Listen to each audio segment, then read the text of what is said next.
Bon, bah, écoutez, je vous propose qu'on démarre. Donc, bienvenue dans ce webinaire intitulé Domaine skiable, agir concrètement contre l'illettrisme, outils et solutions pour les RH. J'ai le plaisir de co-animer ce webinaire avec Anaïs Boroviak de l'ANLCI, l'Agence nationale de lutte contre l'illettrisme. Sont également présents Marie Legac, présidente de la CPNEFP, Commission paritaire nationale emploi-formation, qui va nous faire l'ouverture du webinaire. Et puis en soutien technique, nous avons également les domaines skiables de France, Laurent Battier et Aline Gérin, et côté OPCO-EP, Véronique Chauvin, pour des questions sur notre offre de service. Voilà, donc je vais laisser la main à Marie Legac pour faire la petite introduction de contexte relative à cette situation et pourquoi finalement la Commission paritaire nationale emploi-formation s'est penchée sur cette question au sein de votre branche. Je vous donne la main, Marie. Je te donne la main.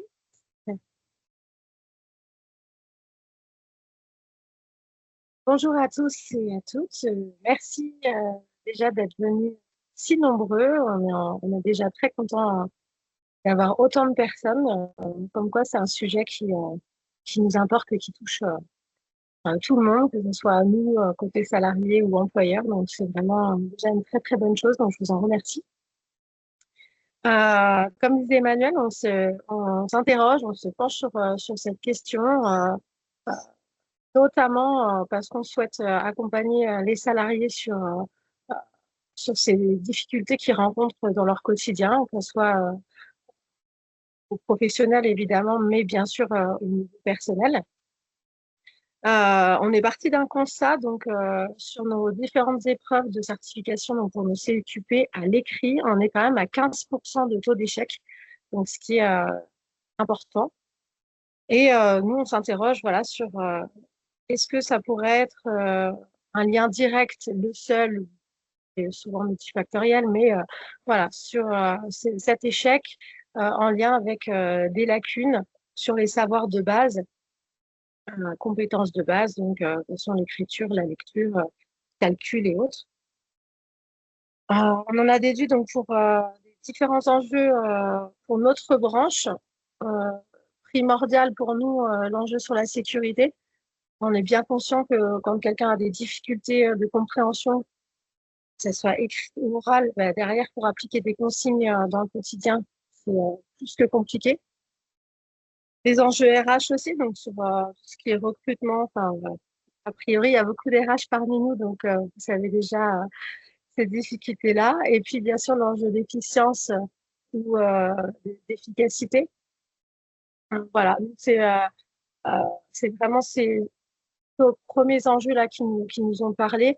On est avant tout dans l'idée de l'humain, les difficultés du quotidien. On est encore sur un sujet qui est tabou, donc on a du mal à repérer les personnes pas spontanément nous dire j'ai des difficultés de compréhension de lecture. Donc c'est voilà, c'est quelque chose. On est sur du 10% à l'échelle nationale. On voit qu'on a un 15% taux d'échec à l'écrit. Voilà, on s'interroge sur tout ça. Bien, merci Marie pour cette introduction. Effectivement, c'est un sujet qui concerne l'ensemble, les salariés de la branche des remontées mécaniques, mais également l'ensemble des branches professionnelles en France. Anaïs, si tu peux me mettre la diapo suivante, s'il te plaît. On a effectivement, nous, au OPCO-EP, puisqu'on est en contact avec les entreprises très régulièrement, qu'on accompagne paritairement nos branches professionnelles, on a souhaité, avec l'Agence nationale de lutte contre l'illettrisme, signer un partenariat au service des entreprises et des salariés. Et ce partenariat a pour objectif vraiment de favoriser le développement des compétences de base des salariés. Alors, il peut y avoir l'illettrisme, comme l'a dit Marie, calcul, lecture, écriture, etc. Mais il y a aussi ce que l'on appelle l'électronisme, donc avec tous nos outils actuels numériques, et on peut rencontrer des salariés qui sont également en difficulté avec ces outils-là. et l'objectif étant de sécuriser leur parcours professionnel. Un deuxième objectif de cette convention, c'est vous informer en tant que RH, vous informez, vous les managers, sur les outils qui existent et les ressources qui peuvent faciliter la mise en place d'actions sur cette thématique-là. Et au-delà de l'information, vraiment, nous, notre objectif à l'issue du webinaire, c'est que, après que vous ayez étudié la question, mais c'est qu'on soit un appui pour identifier avec vous des solutions à mettre en place dans vos entreprises pour faciliter la montée en compétences de vos salariés, que ce soit en intra-entreprise chez vous ou pourquoi pas, imaginez un petit collectif d'entreprises qui pourrait s'intéresser à la question. Et enfin, cette convention de partenariat, elle est beaucoup plus globale, c'est-à-dire que l'idée, c'est d'anticiper les mutations et les transitions et tout le volet transformation numérique qui impacte vos métiers. Et on sait bien que le constat qui est fait, mais Anaïs en parlera mieux que moi, c'est qu'un salarié qui a ces difficultés-là, en général, est encore plus en difficulté quand il y a des changements dans l'entreprise. Ça peut créer des situations vraiment complexes pour cette personne et rendre aussi la relation avec ses collègues, avec son manager, plus difficile du fait de ces changements. Voilà, donc je vais donner la main à Anaïs qui va vraiment vous brosser la situation de cette question-là en France et plus particulièrement adaptée à votre branche. Merci Emmanuel et bonjour à toutes et à tous. Donc oui, moi effectivement, je vais commencer peut-être par me présenter rapidement parce qu'on est sur un webinaire à dimension nationale. La NLC, effectivement, c'est une agence nationale qui est rattachée au ministère du Travail. On a le statut de groupement d'intérêt public. Sans rentrer dans le détail, on a une vocation interministérielle, mais avec tout de même un gros pan de l'activité de l'agence qui est tourné vers l'accès à l'emploi, le maintien dans l'emploi. Donc effectivement, je rejoins Emmanuel sur l'importance effectivement des partenariats que la NLCI peut nouer avec les acteurs du monde du travail. On a beaucoup d'opérateurs de compétences. D'ailleurs, les 11 opérateurs de compétences avec qui nous avons un partenariat, soit sous forme d'accord cadre ou d'intégration à l'Assemblée générale de l'Agence nationale de lutte contre l'illettrisme. On a une chef de projet dans l'équipe nationale qui coordonne toutes les actions destinées aux entreprises. Et moi, j'interviens sur le périmètre de la région Auvergne-Rhône-Alpes, plus précisément. Donc, effectivement, on a, je crois, majorité d'entreprises représentées qui sont sur la région Auvergne-Rhône-Alpes. Mais voilà, on a des homologues, des coordinateurs, coordinatrices régionaux de la NLCI dans toutes les régions. Donc, on maille vraiment l'intégralité du territoire.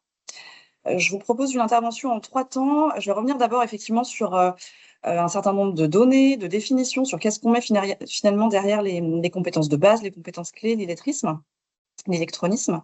Ensuite, je vous parlerai de quelques outils, ressources qui sont à disposition des entreprises pour pouvoir penser une action, un projet. Et puis, sur le dernier temps, on vous proposera finalement, pour aller plus loin, pour les entreprises qui sont intéressées, une offre qu'on souhaite vous proposer en termes d'accompagnement un peu plus sur mesure. Donc, quand on parle des compétences de base, on peut parler de compétences de base, compétences clés. Dites-vous que c'est finalement un petit peu la même chose. C'est un ensemble de compétences qui vont être essentielles pour être autonome au travail, pour pouvoir s'adapter, évoluer dans l'entreprise. On est vraiment sur des compétences qui se situent à la base de la base, avec un noyau dur qui fait appel effectivement à la maîtrise du français, la maîtrise à l'écrit, à l'oral, la capacité à pouvoir s'exprimer, à pouvoir comprendre ce qu'on lit. On va aussi retrouver tout ce qui relève de la numératie. Alors, la numératie, ce n'est pas uniquement les mathématiques, le calcul, mais c'est être à l'aise dans l'univers des chiffres et des nombres. Donc, on y reviendra sur un petit peu les enjeux contextualisés aux entreprises. Les compétences de base, c'est aussi pouvoir se repérer dans l'espace, dans le temps, et pouvoir utiliser, Emmanuel le disait tout à l'heure en parlant de l'électronisme, les outils numériques de base, la maîtrise des compétences numériques de base. Ça, c'est vraiment le noyau dur de ces compétences clés, de ces compétences de base, desquelles vont découler d'autres capacités, d'autres compétences. C'est celles qui sont listées sur la droite de la planche que vous avez à l'écran, qui sont aujourd'hui des compétences que tout à chacun doit maîtriser dans les entreprises. C'est à la fois la capacité à pouvoir travailler en équipe, dans un collectif, dans un cadre défini, de pouvoir aussi travailler en autonomie sur son poste de travail, de pouvoir se situer sur le plan relationnel, c'est-à-dire en termes d'attitude, attitude de service, de comportement, vis-à-vis alors de la clientèle ou des collaborateurs. C'est pouvoir aussi respecter les règles d'hygiène et de sécurité élémentaires et de pouvoir gérer des situations diverses, notamment des changements dans l'environnement de travail ou des aléas qui peuvent se produire au quotidien sur son poste de travail. Et ces compétences-là, pour pouvoir être maîtrisées, elles impliquent qu'on maîtrise celles que vous voyez dans le cercle, ce noyau dur de compétences de base. Les incidences, les conséquences, on va dire, sur cette maîtrise insuffisante parfois des compétences de base pour certains salariés, ça a des conséquences vraiment très concrètes au travail. Ça va par exemple, alors je vous ai mis quelques exemples qui ne sont pas exhaustifs, mais des salariés qui vont avoir des difficultés pour comprendre des consignes. Alors certains vont être en capacité de les lire, mais il y a une différence entre pouvoir lire un message et le comprendre, l'interpréter. Tout ce qui va relever aussi de la compréhension des règles de sécurité, et j'imagine que dans vos secteurs d'activité, c'est particulièrement important. Tout ce qui va relever de la transmission écrite d'informations. Alors, on sait qu'il y a certains salariés justement en difficulté qui ont une forte pratique de l'oral, parfois des chefs d'équipe aussi qui ont une forte pratique de l'oral, mais parfois on est obligé de passer par l'écrit pour transmettre un certain nombre d'informations, que ça soit sur papier ou par voie numérique de plus en plus. Donc voilà, quand on est en difficulté avec ces compétences de base, c'est typiquement des choses qu'on ne peut pas faire. Tout ce qui relève de la compréhension orale aussi, c'est de pouvoir prendre la parole et s'exprimer dans un groupe, dans une équipe par exemple. Je parlais tout à l'heure de la numératie, le raisonnement avec les chiffres. Les nombres, c'est tout simplement comprendre un planning de travail, respecter des horaires, pouvoir gérer son temps, pouvoir gérer ses journées, puis ses déplacements également. Parfois, on est contraint de travailler sur plusieurs sites. Voilà, il faut pouvoir se déplacer sur ces sites-là, calculer son temps de trajet, pouvoir s'orienter, se repérer dans l'espace et dans le temps. Ça, c'est des conséquences très concrètes sur le poste de travail. Mais les situations d'illettrisme, même si on ne va pas s'étendre aujourd'hui sur ce champ-là, elles ont des répercussions très concrètes aussi dans la vie quotidienne des personnes. Tout simplement pouvoir suivre la scolarité des enfants pour les parents, par exemple, pouvoir se déplacer effectivement, réaliser ses démarches en ligne. Aujourd'hui, il y a énormément de démarches qui sont dématérialisées, parfois pour lesquelles il n'y a plus de guichet avec une personne physique à qui on peut faire appel. Donc, c'est extrêmement compliqué pour ces personnes. On voit aussi que c'est des personnes qui ont beaucoup de mal à gérer leur budget, qui sont plus à risque de situations d'endettement, parfois de surendettement aussi pour ces personnes-là. Et puis de pouvoir tout simplement remplir un formulaire avec un message écrit, renseigner des chèques, faire ses courses par exemple. Alors c'est un exemple anecdotique, mais c'est vrai que on a l'exemple de personnes qui vont toujours acheter les mêmes produits, qui vont toujours aller dans les mêmes supermarchés parce que c'est très compliqué de pouvoir sortir de sa petite zone de sécurité. Je t'interromps 2 secondes, Anaïs, j'ai oublié de donner une information en début de webinaire. N'hésitez pas à poser des questions si vous en avez dans le chat, dans le volet questions-réponses, si je crois, vous devez avoir ces petites bulles qui s'affichent avec le point d'interrogation. Ce qu'on vous proposera, c'est qu'une fois qu'Anaïs aura terminé sa présentation, on reprendra vos questions et puis on rebondira dessus pour alimenter l'échange. Et vous, si ça fait écho à des situations que vous avez vécues, connues, ça peut être intéressant aussi que ce webinaire soit l'occasion de commencer à échanger sur ces différentes situations. Voilà, je vous remercie et je te rends la main, Anaïs. Merci Emmanuel.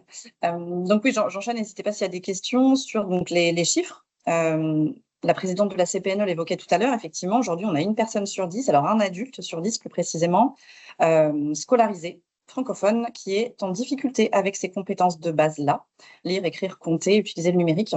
Ça représente 3,7 millions de personnes sur la tranche des 18-64 ans. Quelques indicateurs sur cette population-là. Alors, si on regarde l'âge de ces personnes, globalement, toutes les tranches d'âge sont concernées. Vous voyez que les jeunes sont concernés aussi. Mais le message qu'on souhaite quand même porter, c'est d'avoir une vigilance particulière sur les plus de 45 ans, puisqu'ils concentrent plus de la moitié des personnes en forte difficulté. Typiquement, ça peut être le cas, alors peut-être dans vos entreprises, de salariés peu ou pas diplômés, qui ont peut-être eu des parcours scolaires compliqués, un peu chaotiques, qui sont rentrés dans l'emploi, qui sont peut-être dans vos entreprises depuis un certain nombre d'années et qui ont peut-être peu bénéficié de formation, alors peut-être de formation technique, mais qui sont en tout cas en difficulté avec ces compétences de base-là et qui cachent ces difficultés. Emmanuel l'évoquait tout à l'heure, on y reviendra justement sur la question de l'invisibilité aussi de ces difficultés dans les entreprises. Sur les secteurs professionnels concernés, on attend, donc je pourrais peut-être enrichir le diaporama d'ici quelques jours pour savoir voilà, les secteurs professionnels les plus à risque. En tout cas, si on regarde la dernière enquête, on a des secteurs voilà, qui sont plus concernés a priori que d'autres. C'est le cas du BTP, de l'agroalimentaire, industrie, transport logistique, voilà, etc. Vous les avez à l'écran.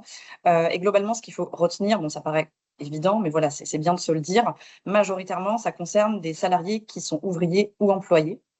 Alors, on n'a pas d'indicateur sur le lien entre CDD et CDI, ni temps partiel.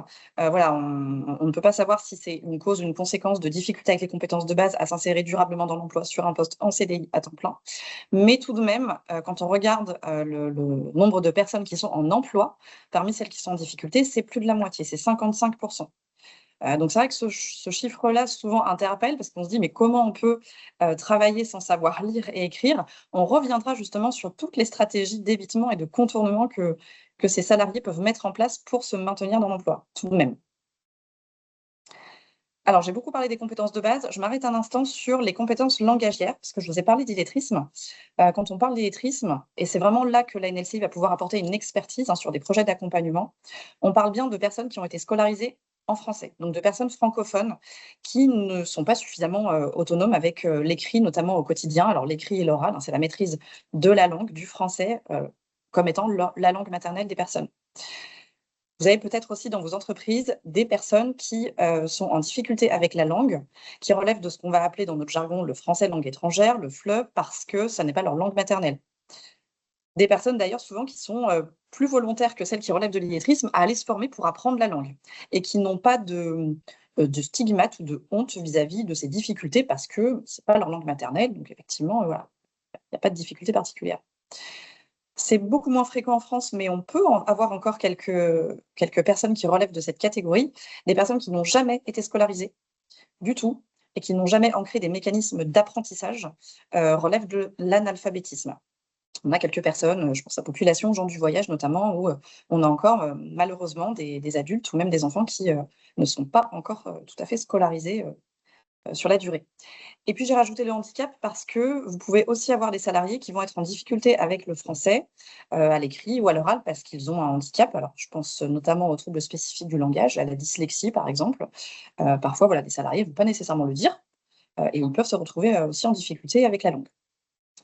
Donc voilà, nous on va vraiment avoir cette expertise sur l'illettrisme, parce que ça appelle des représentations, heu vis-à-vis de la formation, vis-à-vis de l'apprentissage qui vont être différentes des autres catégories, notamment du français langue étrangère, avec des, salariés qui vont être très réticents à aller se former parce que ça, fait appel à tout un tas de représentations qui peuvent être très négatives, vis-à-vis de leur parcours antérieur. Alors les enjeux, finalement, au travail, pour vos entreprises, de pouvoir maîtriser ces compétences de base-là, on peut les répartir sur 4 grands domaines. Qui vont plutôt faire appel, à l'individuel, à la situation du salarié en difficulté ou à des répercussions, des impacts sur le collectif de l'entreprise, sur l'organisation au global. Ça va être des questions d'adaptabilité au changement, on va y revenir, hein, on va les découper ensemble, des questions aussi relatives à la qualité de vie au travail, à la sécurité au travail et puis une question aussi tout de même de rentabilité et de performance, notamment de performance, économique et financière pour les entreprises. Alors sur les compétences de base, la maîtrise au niveau des enjeux finalement pour les salariés, donc des enjeux plutôt individuels. Quand on va regarder l'adaptabilité au changement, ce qu'on se rend compte, c'est que souvent ce sont des salariés qui sont très peu polyvalents, qui sont très peu autonomes sur leur poste de travail et qui vont souvent solliciter des collaborateurs, la hiérarchie pour, avoir une aide. Quand il y a des documents à remplir, quand il faut transmettre des informations ou quand, ça mobilise, la numératie, s'il faut se déplacer par exemple ou remplir un planning. Bref, là où il y a des chiffres et où on est en difficulté avec ces chiffres. Des difficultés aussi à s'adapter, je disais donc au changement, quand il y a des nouveaux outils, quand il y a des nouvelles machines qui se mettent dans l'entreprise. Parfois, c'est là aussi où l'entreprise, se rend compte qu'il y a certains salariés qui se retrouvent en difficulté et que la cause racine finalement de ces difficultés, c'est une maîtrise insuffisante des compétences de base. Quand on ne maîtrise pas ces compétences de base-là, justement, on va être en difficulté pour accéder à des formations techniques. Vous parliez tout à l'heure d'échecs à des formations. On a effectivement un certain nombre d'entreprises qui sont alertées quand elles envoient des salariés sur des formations techniques, sur des formations métiers et que certains salariés se retrouvent en échec, parfois sur des échecs successifs. parce que pendant les formations, il y a certains documents à lire, il faut les comprendre, il faut écrire aussi parfois des choses. Et puis pour le salarié en difficulté, sur le ressenti, c'est aussi des difficultés parfois à prendre sa place dans les projets de développement de l'entreprise, à se dire: «Ce projet, non, c'est pas pour moi je ne vais pas pouvoir y aller parce que j'ai des difficultés». Sur la qualité de vie au travail, alors il faut savoir que souvent les salariés en difficulté avec les compétences de base vivent les situations de travail avec beaucoup de stress. Alors de la honte aussi vis-à-vis, de je sais que je suis en difficulté, je suis allé à l'école et donc je vais pas le montrer parce que voilà, il y a du honte aussi sur le vécu antérieur. Des difficultés à accepter effectivement le changement et puis quand même dans le quotidien, c'est aussi beaucoup parfois, alors pas pour tous les salariés, concernés, mais parfois pour certains, une grosse fatigue cognitive parce que finalement, il faut sans arrêt s'adapter. Il faut sans arrêt contourner, il faut sans arrêt être en alerte pour cacher ses difficultés et ne pas s'exposer à ses collègues ou à sa direction, à sa hiérarchie, à son N+1. Et donc ça, c'est assez coûteux en termes d'énergie, sur le mental notamment. Et puis ça peut avoir un impact aussi sur le collectif de travail. Effectivement, quand on sursollicite des collègues, sans arrêt ou sa hiérarchie, et qu'on parle aussi parfois de glissement de fonction, ça peut avoir un impact aussi sur la cohésion d'équipe et le collectif dans l'entreprise. Donc là, on est un petit peu à la frontière, impact individuel, impact pour le collectif.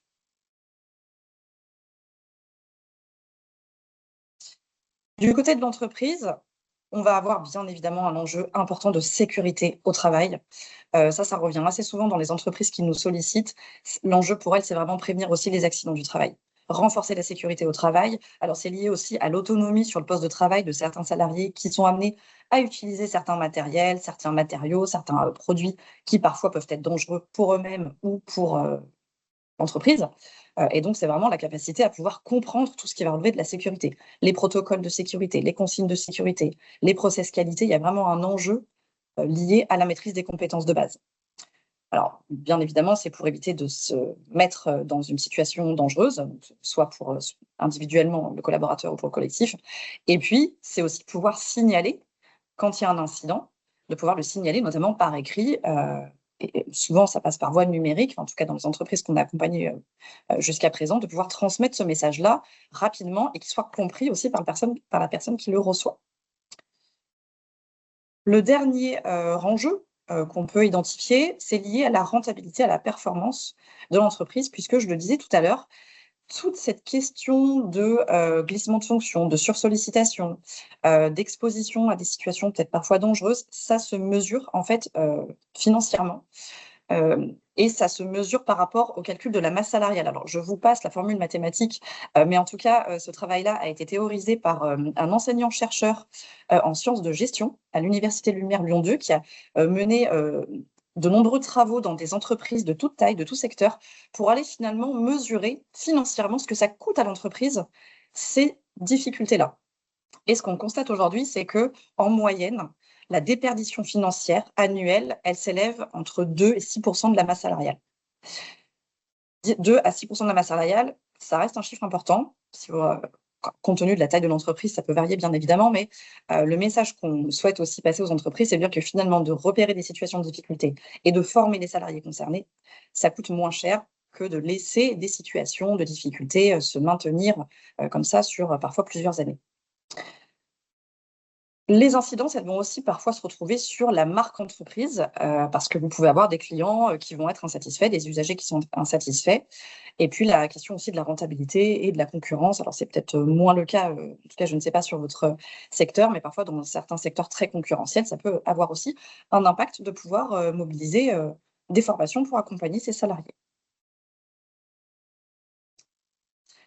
Alors une fois que j'ai dit tout ça, et qu'on se dit: «Bah oui, moi c'est bien, mais finalement dans mon entreprise, qu'est-ce que je peux faire?» Alors la première étape qu'on vous propose, très concrète, c'est de pouvoir, faire un diagnostic. Déjà de savoir si votre entreprise est concernée par cette problématique et quels sont les impacts pour votre entreprise.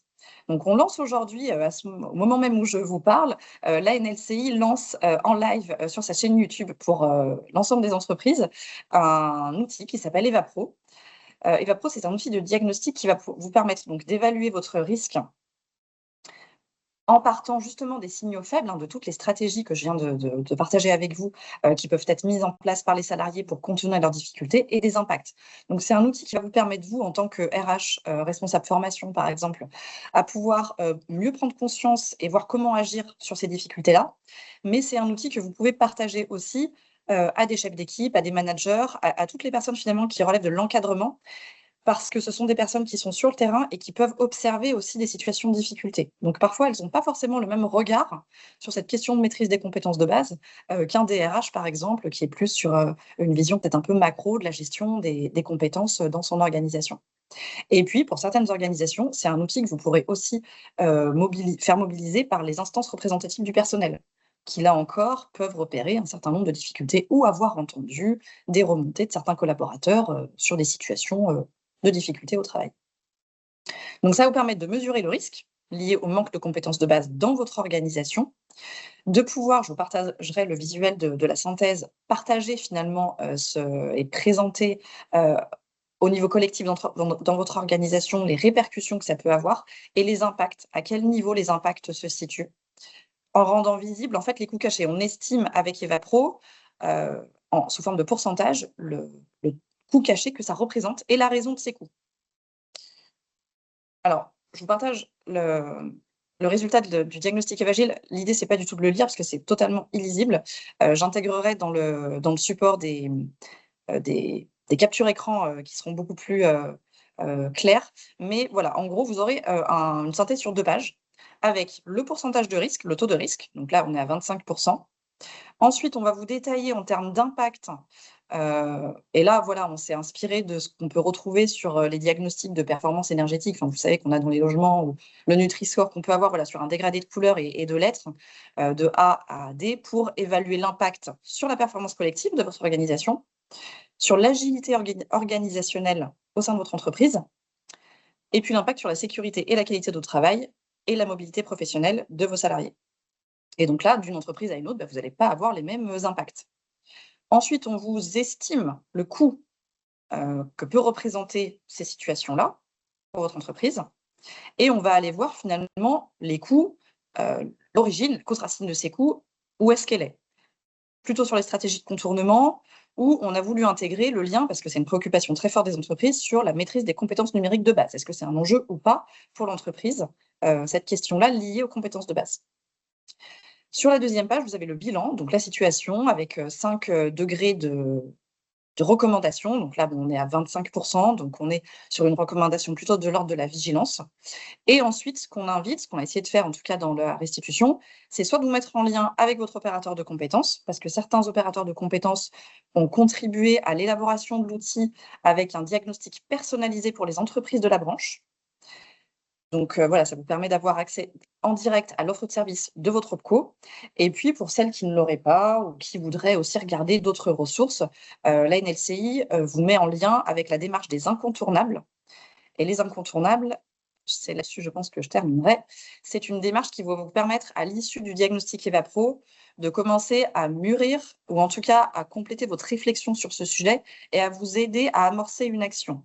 Pas forcément un gros plan d'action, un gros projet, mais à vous projeter sur, OK, on a un risque, par quelle étape, par quoi on peut commencer pour peut-être identifier combien de salariés sont concernés, peut-être voir qui on va mobiliser dans l'entreprise pour penser un projet, avant de penser formation. Voilà, il y a d'autres étapes avant qui sont vraiment essentielles quand on accompagne des salariés en situation d'électrisme. Je pense notamment à la communication sur le projet que vous souhaitez mettre en place. Alors, attention. Donc voilà, c'est comment on peut vous aider à mûrir toutes ces étapes-là. Hop. Et donc, la proposition qu'on voulait vous faire à l'occasion de ce webinaire, en lien étroit avec l'OPCO EP, c'est de pouvoir vous accompagner de façon un peu plus personnalisée, un peu plus sur mesure, si vous avez une envie, un risque avéré dans votre entreprise. Alors, on a 3 scénarios à vous proposer, puis on vous laissera voilà, un temps de réflexion, bien sûr, pour vous positionner si vous le souhaitez.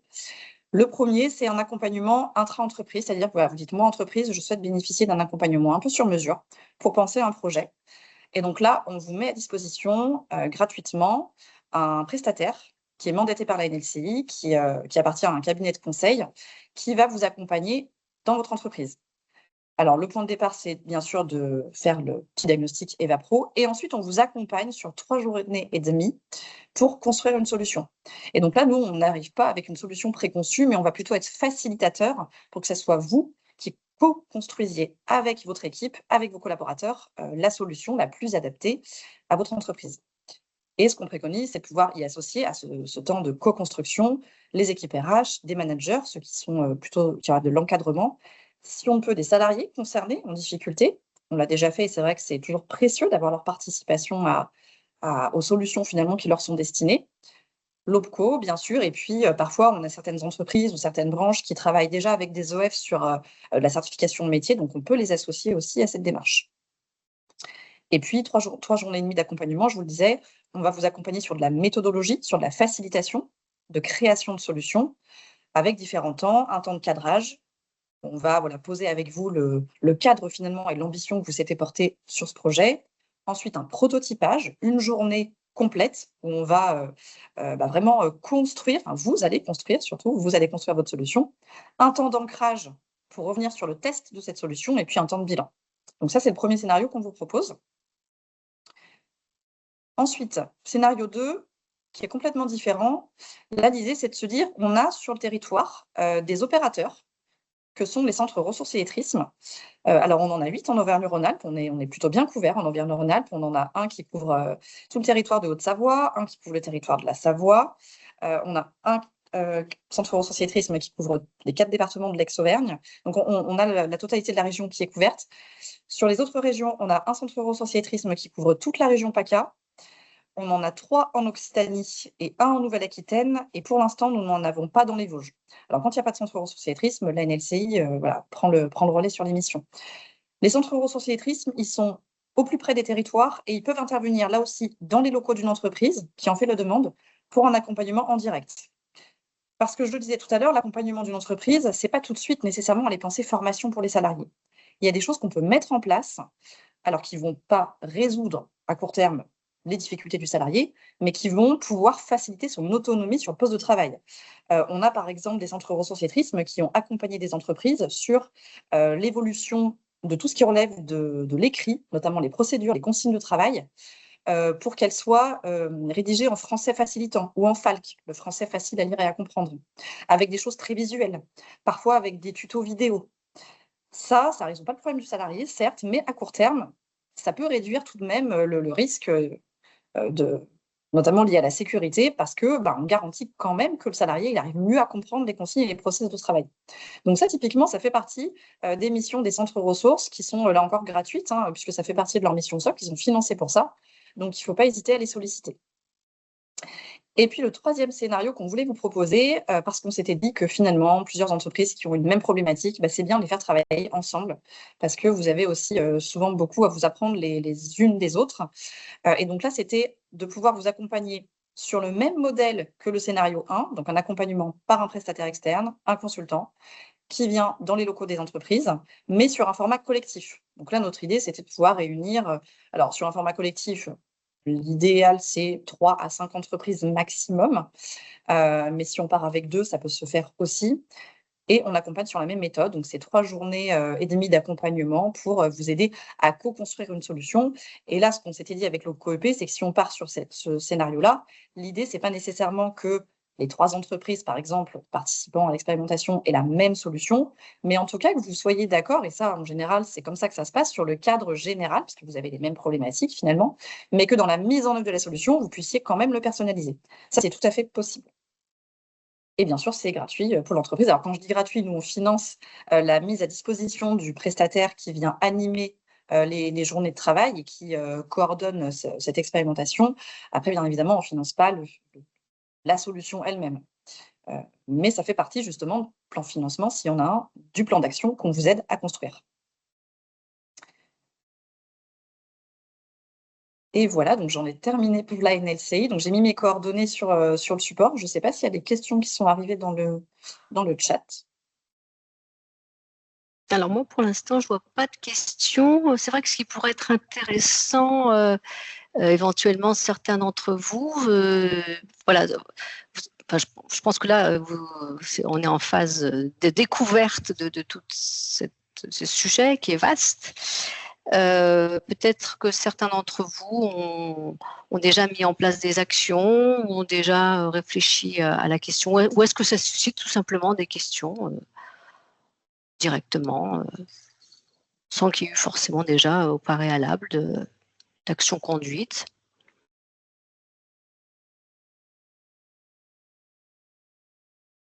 Je vous invite à éventuellement poser votre message dans soit la conversation, soit le question-réponse.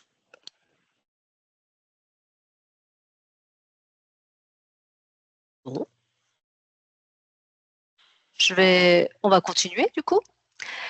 Est-ce que je te repasse la main ou comment tu Non, parce que j'ai 2-3 slides, donc si tu peux me les... Voilà. Oui, donc alors, effectivement, nous, vous nous connaissez, hein, vous avez toutes et tous un conseiller, une conseillère de proximité qui vient vous accompagner. Donc, sur la slide suivante, juste un petit rappel rapide de nos 3 métiers. Hein. On accompagne les entreprises sur le plan de développement des compétences. Il y a notamment des enveloppes financières pour les structures de moins de 50 salariés. Donc, ces enveloppes-là sont tout à fait mobilisables pour lorsque vous aurez identifié que la solution à ces questions-là, c'est de la formation, eh bien, vous pourriez les mobiliser sur cette thématique-là. Il y a également notre autre métier, c'est d'accompagner la branche professionnelle. Donc, typiquement, c'est une action qu'on conduit aujourd'hui avec vous et avec votre branche sur ce sujet de l'illettrisme et des savoirs de base. Et notre 3e métier, c'est de financer les contrats d'apprentissage et de professionnalisation. Pour continuer sur la slide suivante, voilà, on est un opérateur financier, mais aussi un opérateur de développement des compétences. Et enfin, sur la slide suivante, là, j'ai voulu faire un focus sur une action qui existe déjà aujourd'hui au sein de l'OPCO-EP dans notre offre de service et que vous pouvez d'ores et déjà mobiliser. C'est une offre de formation qui est nationale, que nous cofinançons. Donc, nous la cofinançons à 100% pour les entreprises de moins de 50 salariés et à 50% pour les structures de plus de 50 salariés. Et l'idée, c'est de mettre en place une action de formation de 3 jours pour des salariés qui souhaitent s'impliquer dans cette démarche sur les compétences de base, donc tout ce qui est communication écrite, renforcer ses compétences clés en langue française pour un usage professionnel et les bases sur le volet numérique. Donc, je vous ai mis sur la slide les dates prévisionnelles qui étaient prévues là sur les mois à venir et il y en aura d'autres qui vous seront proposées. Donc, n'hésitez pas à consulter le catalogue sélection. Donc, il y a notamment sur les savoirs de base, mais pas que. Il y a aussi d'autres thématiques qui peuvent totalement vous intéresser et que vous pouvez mobiliser, notamment sur le volet RH. Voilà sur cette offre-là. Ensuite, bien évidemment, on vous invite à mobiliser vos conseillères OPCO-EP qui sont à vos côtés pour décliner avec vous ce projet, vous mettre en relation avec l'Agence de lutte contre l'illettrisme, vous accompagner vers les centres de ressources illettrisme et étudier avec vous les possibilités de mise en œuvre de formation adapté à votre entreprise et à votre projet. Voilà, donc j'ai remis la localisation de toutes les agences en France, les agences de l'OPCO-EP. Il y en a 95. Et enfin, j'ai souhaité vous donner une information aussi sur un outil inter-OPCO et inter-acteur de la formation qui s'appelle Edflex. Cet outil, vous pourrez cliquer sur le lien et vous inscrire. Il y a en ligne une multitude de contenus, que ce soit des contenus vidéo, des contenus d'outils pratico-pratiques, que ce soit aussi des podcasts de professionnels qui interviennent sur le sujet. Là, le volet illettrisme électronique est traité. Mais sur cette plateforme aussi, vous trouverez d'autres outils pour tout ce qui est travailleurs handicapés, tout ce qui concerne le numérique, etc. l'intelligence artificielle, par exemple. Donc, c'est très simple. Il vous suffit de cliquer sur le lien, de compléter votre adresse mail avec, on vous proposera de créer un code et vous aurez accès à toute cette base de données très riche et très actualisée sur le sujet de l'illettrisme et de l'électronisme. Voilà, et là, je te donne la main, Anaïs, parce qu'il y aura un événement très intéressant, à mon avis, auquel vous pourriez participer. Oui, alors effectivement, un mot sur les Journées nationales d'action contre l'illettrisme. Donc chaque année depuis 2013, puisqu'alors 2013, pour la petite anecdote, l'illettrisme avait été déclaré grande cause nationale par le gouvernement. Et donc depuis, chaque année, la NLCI porte une dynamique collective pour que puissent être mis en visibilité toutes les actions, toutes les solutions qui existent pour les personnes en situation d'illettrisme. On a aussi beaucoup de témoignages de personnes en situation d'illettrisme à cette occasion-là et beaucoup d'événements. C'est plus de 1000 événements qui sont organisés sur l'ensemble du territoire chaque année sur cette fenêtre-là. Alors, on a effectivement, dans le cadre des partenariats avec les OPCO et avec les opérateurs du monde du travail, avec les acteurs du monde du travail, on a beaucoup d'événements sur cette semaine-là qui sont destinés aux entreprises, un petit peu comme on le fait aujourd'hui pour les sensibiliser, faciliter une prise de conscience, faire connaître les outils, des témoignages aussi de salariés qui ont bénéficié de formation, des témoignages d'entreprises qui se sont engagés dans des actions pour accompagner leurs salariés. Donc, vous pouvez retrouver, alors peut-être on rajoutera le lien, effectivement, je ne l'ai pas mis sur le support, mais illettrisme-journée au pluriel.fr, vous retrouverez tous les événements qui sont organisés. Donc, il y a des événements qui sont certainement organisés près de chez vous. Peut-être un mot pour Auvergne-Rhône-Alpes pour vous dire qu'on a prévu, avec les acteurs du monde du travail, et donc notamment les OPCO, d'organiser des rencontres, des matinales ou des cocktails en fin de journée, bref, sur des formats qui s'adaptent normalement aux contraintes des entreprises en présentiel dans les territoires. Donc, on va faire un petit tour de France d'Auvergne-Rhône-Alpes pour aller au plus près des entreprises, un peu comme on le fait aujourd'hui, mais voilà, sur des choses un peu plus sur mesure et puis voilà, des nouveaux outils à vous présenter. L'idée, c'est toujours faciliter un petit peu la prise de conscience et puis donner envie aussi aux entreprises de pouvoir mettre en place une action parce que c'est pas toujours facile de toucher ce sujet-là. Et puis parfois, on ne sait pas par quoi commencer. Donc voilà, l'idée, c'est de vous faciliter la tâche sur ce domaine-là, à l'occasion des semaines de septembre notamment.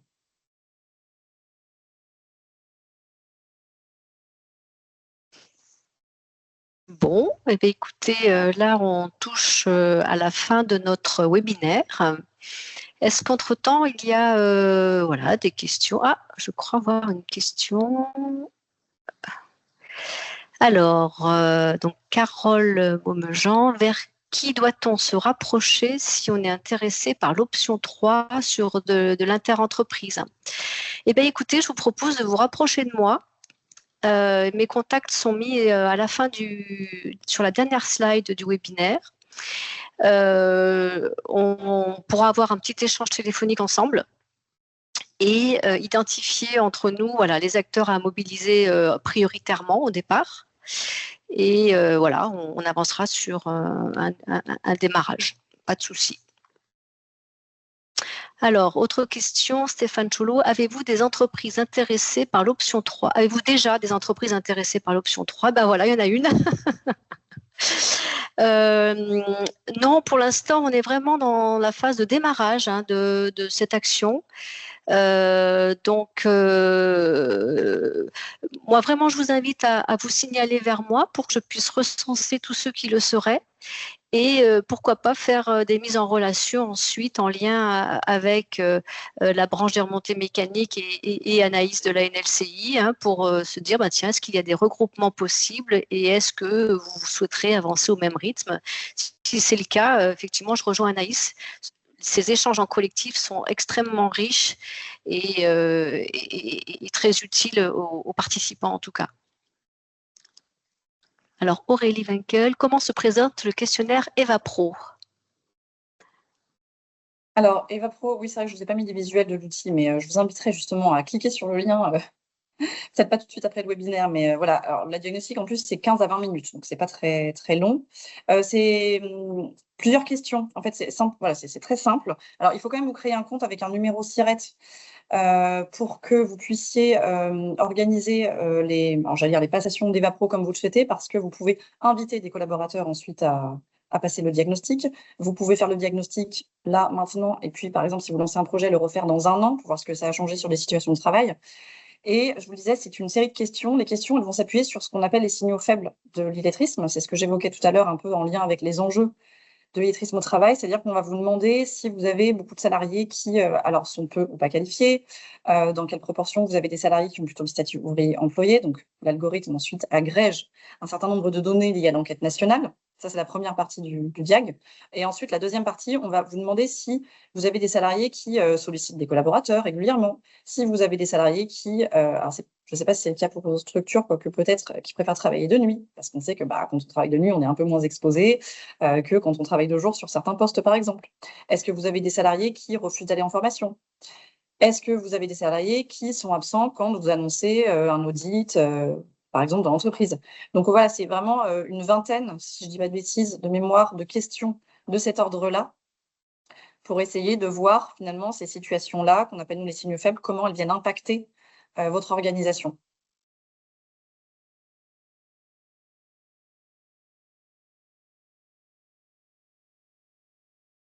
Merci Anaïs pour ces précisions.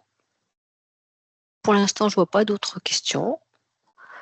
Du côté de Madame la Présidente et vous êtes skiable, est-ce qu'il y a un petit...